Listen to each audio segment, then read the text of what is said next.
പഞ്ചപാണ്ഡവന്മാരുടെ മധ്യമനായ ഭീമസേനൻ. അദ്ദേഹത്തിന്റെ ഓമനപുത്രനാണ് ഘടോത്കചൻ. ഘടോത്കചൻ ഒരു കാട്ടാളത്തിയുടെ മകനാണ്. അപ്പോൾ അവനുണ്ടായി ഭീമസേനൻ അവരെ ഉപേക്ഷിച്ച് നാട്ടിലേക്ക് പോന്നു. അപ്പോൾ ആ കാട്ടുകൂട്ടന്റെ കഥയാണ് നമുക്ക് ഒന്ന് കേട്ടുകളയാം. തുറുങ്കണ്ണൻ പെറുവയറൻ കാതുകുത്തോൻ ഭയങ്കരൻ ഭീമനാഥൻ തുടും ചുണ്ടൻ തീഷ്ണദംഷ്ടൻ മഹാബലൻ പെരുങ്കാൽ പിണ്ടിയുള്ളവൻ അമാനുഷൻ മാനുഷജൻ ഘടോത്കചായൻ അമ്മ പേരു ചൊല്ലി വിളിച്ചിതേ. ഘടോത്കചൻ എന്ന കാട്ടുകൂട്ടൻ അമ്മ അവനെ വാത്സല്യപൂർവം വിളിച്ചു കുട്ടിക്കുറുമ്പ. ഠും ഠും ഠും ഠും ഠും ഠും ഠും ഠും.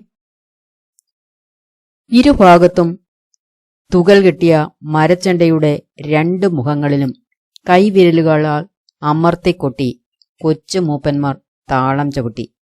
കൊട്ട് മുറുകും തോറും കേട്ടവർ ഓടിയെത്തി. വന്നവർ ഓരോരുത്തരായി വട്ടമിട്ടു നിന്നു. ചെണ്ടക്കാരും വാദ്യക്കാരും ഇടകലർന്നു നിന്നു. അവർ താളത്തിനൊത്ത് ചുവടുവെച്ചു. ചുണ്ടുകളാൽ ശബ്ദമുണ്ടാക്കി. ഠും ഠും ടും. അമ്മയുടെ ഒക്കത്തിരുന്ന് കുട്ടൻ കളി കണ്ടു. കുണുങ്ങി ശബ്ദിക്കും. എളിയിൽ നിന്ന് കുതറി ചാടാൻ ശ്രമിക്കും. ഇടതു കൈകൊണ്ട് കുഞ്ഞിനെ അടക്കി പിടിച്ച് വലതു കൈ ഞൊടിച്ച് താളം പിടിച്ച് അമ്മ നൃത്തത്തിൽ പങ്കുചേരാൻ ശ്രമിച്ചു. ടുബ്ദും ടുബ്ദും ചെണ്ടതാളം മുറുകിക്കൊണ്ടിരുന്നു. കടലാവണക്കിന്റെയും ഉങ്ങിന്റെയും നീരുവെട്ടിയുടെയും കുരുക്കൾ കൂർത്ത മുളങ്കമ്പുകളിൽ കോർത്ത് പന്തമാക്കി കത്തിച്ചിരിക്കുന്നു. അനേകം പന്തങ്ങൾ. ഒരു വലിയ കുഴിയിൽ തീയെരിയുന്നു. മരങ്ങളുടെ കാതൽ, സുഗന്ധദ്രവ്യങ്ങൾ, മൃഗക്കൊഴുപ്പുകൾ എന്നിവയിട്ട് നിറച്ച തീക്കുണ്ടം. അതിനു ചുറ്റുമാണ് നൃത്തം. വനമാകെ വീശിയടിക്കുന്ന പുകയ്ക്ക് ലഹരി പിടിപ്പിക്കുന്ന സുഗന്ധം. വേടകുലത്തിലെ എല്ലാവരുമുണ്ട്. കാട്ടുരാജാവായ വലിയ മൂപ്പൻ സ്ഥലത്തെത്തിയിട്ടില്ല. അദ്ദേഹം എത്തിയാൽ പാട്ടും നൃത്തവും ഉണ്ടാകും. ദേശീയോത്സവമാകും. കഞ്ചിച്ചീര എന്ന വനത്തിലെ ഉത്സവം. കഞ്ചിച്ചീര എല്ലാവരുടെയും ഉത്സവമാണ്. വലിയവർക്കും ചെറിയവർക്കും ആണിനും പെണ്ണിനും പൂർണ്ണ സ്വാതന്ത്ര്യമാണ്. എന്തും ചെയ്യാം, എന്തും പറയാം. കഞ്ചിച്ചീര ഒരു ഗോത്രത്തിന്റെ മാത്രം ഉത്സവം. ഏതു ദേശത്തുള്ളവർക്കും ഏതു ഗോത്രക്കാർക്കും പങ്കെടുക്കാം. തീകുണ്ടത്തിനു ചുറ്റും നൃത്തം വയ്ക്കാം. അഗ്നിദേവനെ വണങ്ങാം. കയ്യിലുള്ള ഏതു സാധനവും ദേവന് നിവേദിക്കാം. ഹോമകുണ്ടത്തിൽ എറിയുന്ന ദാനവസ്തു ഒരു മടിയും കൂടാതെ അഗ്നി നക്കി തിന്നു തീർക്കും. കാട്ടിനുള്ളിൽ അല്പം വീതിയുള്ള സമതലം വെട്ടി നിരപ്പാക്കി കഞ്ചിച്ചീരയ്ക്കുള്ള കളമൊരുക്കുന്നു. കാട്ടുചോലയിൽ കുളിച്ച് വൃത്തിയായി എല്ലാവരും പതിറ്റടി നേരത്തോടെ ചീരക്കളത്തിലെത്തുന്നു. കൊച്ചുമൂപ്പന്മാർ കൊട്ടിയറിയിക്കും. ആദ്യമായി എത്തുന്ന ദേശക്കോമരം കൊട്ടുന്നതിനനുസരിച്ച് ചുവടുവയ്ക്കും. പിന്നീട് വരുന്നവരോരോരുത്തരും കോമരത്തോടൊപ്പം ചുവടുവയ്ക്കുന്നു. ഹോമകുണ്ടം ചൂടേറുന്നതോടെ കൊട്ടും കളിയും മുറുകുന്നു. സന്ധ്യയോടെ വരാവുന്നവരെല്ലാം വന്നുവെന്ന വിവരം കോമരം അട്ടഹാസത്തിലൂടെ അറിയിക്കുന്നു. വലിയ മൂപ്പൻ പരിവാരങ്ങളോടെ എഴുന്നള്ളുന്നു. ജനം ഇളകുന്നു.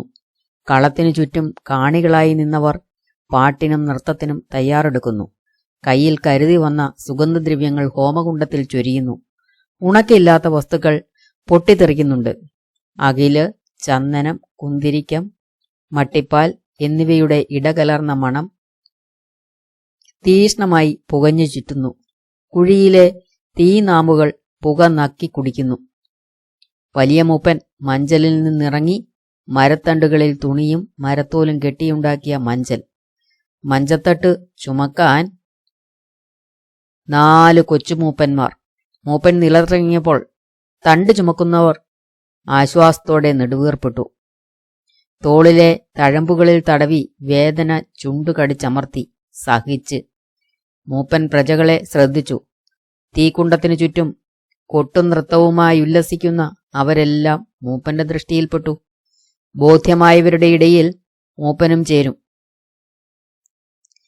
തടി അനക്കാൻ ബുദ്ധിമുട്ട് തോന്നിക്കുന്ന 2 സ്ത്രീകൾക്കടുത്തായി മൂപ്പൻ നിന്നു. അവർ ഭവ്യതയോടെ ഇടം കൊടുത്തു. കാട്ടുപോത്തിന്റെ വളഞ്ഞ കൊമ്പ് ഊരിയെടുത്തുണ്ടാക്കിയ കുഴൽ, ആ കുഴലിൽ നിന്ന് ഈണമുയർന്നു. കൂടി നിന്നവർ അക്ഷരങ്ങളായി ഏറ്റുചൊല്ലി: വാഴ്ക വാഴുക ദൈവേ, വാഴുക ദൈവേ, വാഴ്ക വാഴുക ദൈവേ, വാഴുക ദൈവേ. കുഴൽവിളിയുടെ താളത്തിൽ ആടുന്നു. പാട്ട് ഏറ്റുചൊല്ലുന്നു. പ്രത്യേകമായി മുളങ്കുറ്റിയിൽ കൊണ്ടുവന്ന തേൻ, പരിച്ച കൈല, കൊണ്ടരച്ച ചമ്മന്തിയും കൂട്ടി ഇടയ്ക്കിടെ മൂന്തും. നെല്ല് പുഴുങ്ങി പുളിപ്പിച്ചെടുത്ത് വാറ്റിയ അടിയാവെള്ളവുമുണ്ട്. മൂപ്പൻ തേനും അടിയയും മുറയ്ക്ക് കഴിച്ചു. ചാട്ടം മുറുകി. കുഴൽവിളി ഉയർന്നു. കൊട്ടും പാട്ടും നൃത്തവും ദ്രുതഗതിയിലായപ്പോൾ മൂപ്പന് വിറവന്നു. കൂട്ടത്തിൽ പലർക്കും വിറയും വെളിപാടുമുണ്ടായി. മനസ്സിലാവാത്ത ശബ്ദത്തിൽ ദൈവത്തോട് സംസാരിച്ചു. ക്ഷീണം തോന്നിയവർ ഓരോരുത്തരായി പിൻവാങ്ങാൻ തുടങ്ങി. മൂപ്പൻ ഒരു മുട്ടിയിലിരുന്നു. ചിലർ അടുത്ത ഇലപ്പന്തലിൽ തളർന്നു കിടന്നു. പരന്നു കിടക്കുന്ന ചപ്പിലകളിൽ മൂക്കുകുത്തി വീണവരുമുണ്ട്. ചിലർ ബോധപൂർവം പുൽക്കൂനകളിൽ കമിഴ്ന്നടിച്ചു വീണു. ആണും പെണ്ണും ഭേദമില്ലാതെ, സ്ഥലമേതെന്നറിയാതെ, ബോധമില്ലാതെ കഞ്ചിച്ചീരയുടെ സമാപനം. സമനില പാലിച്ചവർ പന്തങ്ങളിലെ വെളിച്ചം കെടാൻ കാത്തു. ഹോമത്തീ വെറും കനലാകുന്നത് കാത്തിരുന്നു. അവരുടെ കൂട്ടത്തിൽ ഒക്കത്തുവെച്ച കുഞ്ഞുമായി തടിച്ച സ്ത്രീ ഉറങ്ങാതിരിക്കുന്നു. എളിയിലെ കുടം പോലെ തലയുള്ള ആൺകുട്ടി കൈകാൽ കുടഞ്ഞു. നേരത്തെ നൃത്തക്കാരോടൊപ്പം അവനും ഉത്സാഹം കാണിച്ചിരുന്നു. 1 വയസ്സു മാത്രം പ്രായം തോന്നിക്കുന്ന ചെക്കൻ അമ്മയുടെ ഒക്കത്തിരുന്ന് തീകുണ്ടത്തിലേക്ക് ചാടാൻ കുതിച്ചിരുന്നു. ആളുകളേറെ പിരിഞ്ഞിട്ടും ഉറക്കം വരാത്ത കണ്ണുകളോടെ അവൻ ചാടിത്തുള്ളാൻ ശ്രമിക്കുന്നു. തീക്കുണ്ടത്തിലെ കനലുകൾ പോലെ ആ കണ്ണുകളിലും പ്രകാശം. യാ യാ ജാ ജാ. കുട്ടൻ ഓരോ ശബ്ദം പുറപ്പെടുവിച്ച് കൈകാലുകൾ ഇളക്കി. മൂപ്പന്മാരും മറ്റു വനവാസികളും തമ്മിൽ തമ്മിൽ ചോദിച്ചു: ആ ചെക്കൻ ഹിഡുംബിയുടെ മകനല്ലേ? ആ ആന്ന്. എന്താ ഓന്റെ ഒരു കന്നത്തം? ഒരു കുട്ടിക്കുറുമ്പൻ തന്നെ. തള്ളയുടെ ഒക്കത്തുനിന്ന് ഇപ്പൊ ചാടും. നേരത്തെ കൂട്ടത്തുനിന്ന് നിലത്ത് ചാടി നൃത്തം വെക്കുന്നു തോന്നിയിരുന്നു. കിടുമ്പി മകനെയും കൊണ്ട് കുടിലിലേക്ക് മടങ്ങാൻ തീരുമാനിച്ചു. ഒക്കത്തിരുന്ന കടോൽക്കജൻ പിന്നീട് വലിയുന്നു. ആണ്ട പോണ്ട, വാടാ അങ്ങട്ട്, നിന്നെ ഞാൻ.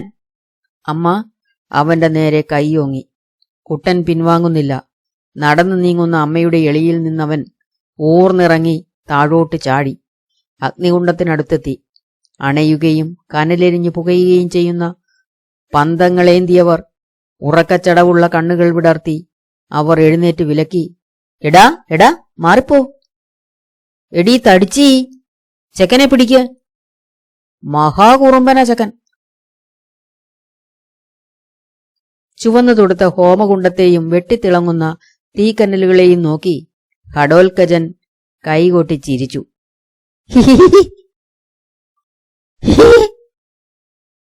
കുട്ടാ വാ, വാടാ. ഹിഡുംബിയമ്മ ഓടിയടുത്തു. ആഹാഹാ. കുട്ടൻ 2 കൈയും ഉയർത്തി തീക്കുണ്ടത്തിലേക്ക് ചാടി. കുട്ടാ, അയ്യോ. ആഹാ. ഹിഡുംബിയുടെ നിലവിളി വനമാകെ മുഴങ്ങി.